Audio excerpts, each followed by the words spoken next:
Өлкөдө сейрек кездешүүчү жана жоголуп бара жаткан жаныбарлардын түрлөрүн сактоо боюнча студенттерге окутуулар уюштурулууда. Ош технологиялык окуу жайында өткөн иш-чарада акыркы 10 жыл аралыгында мурда жоголуу коркунучунда турган жаныбарларды кайрадан көбөйүп жатканы маалымдалды. Ошондой эле алардын өлкөнүн экологиясы үчүн зарылдыгы түшүндүрүлдү. 2006 чейин көп жаныбарлар кыскарып кетти. Бирок азыркы учурда 2006дан салыштырмалуу менен 2024 калганда алардын саны кайра өсүп атат.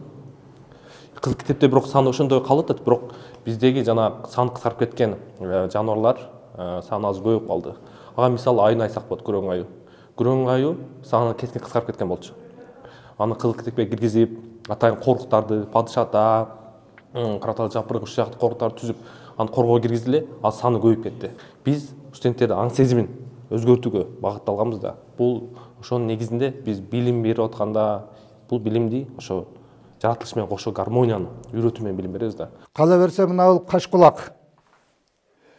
Бүгүнкүнө саны азайып жатат, кызыл тепке киргизүүгө муктаж.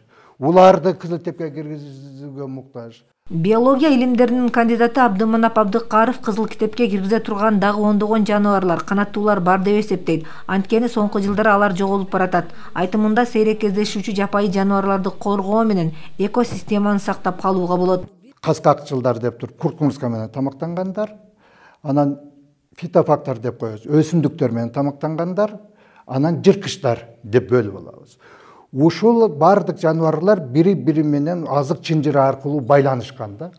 Эгерде ушул жерде жырткычтардын саны абдан азайып кете турган болсо, жырткычтардын саны азайып кеткен болсо, берки фитофаг жаныбарлар көбөйөт, алардан оруус чыгат, анан ошол экосистема чоң жоготууга учурайт. Өмүрүн ушул тармакка арнаган мугалим учурда сейрек кездешүүчү жаныбарлардын көп түрлөрүнүн жоголушуна мыйзамсыз аңчылык себеп болууда дейт. Бирок адистер тарабынан кол салууга каршы иш-аракеттер жүргүзүлүп, айыппулдар салынып жатат. Ал эл аралык уюмдар жана мамлекеттик органдар менен биргеликте ишке ашууда. Ушул жыл ичинде эле жалпы 20га жакын кызыл китепке кирген жаныбарларга кол салган фактылар аныкталган. 24-жылы биз 30дай иш-чара өткөрдүк, ошо жергиликтүү органдар менен биргеликте.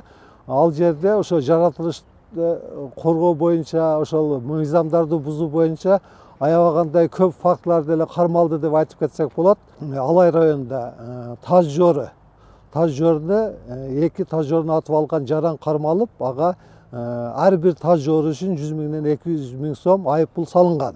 Жалпысына биз 30 иш-чара жүргүзгөн болсок, ошондо 20дай мыйзам бузуулар кармалды. Бул жерде ар түрдүү мыйзам бузуулар болуп атат да. Бул жерде аңчылык сезону жок, ок атуучу куралдарды алып туруп, ошол ок атуучу куралдар менен колго түшүп калган фактылар болуп атат. Адистердин айтымында жаныбарлардын жоголушу менен тоонун экосистемасы бузулат. Ошондуктан аларды коргоо учур талабы, бул көйгөйдү коомго түшүндүрүү, маалыматтуулугун жогорулатуу максатында жылына түрдүү иш-чаралар өткөрүлүп келет. Самара Асанова, Бектур Калыбек уулу, ЛТР Ош шаары.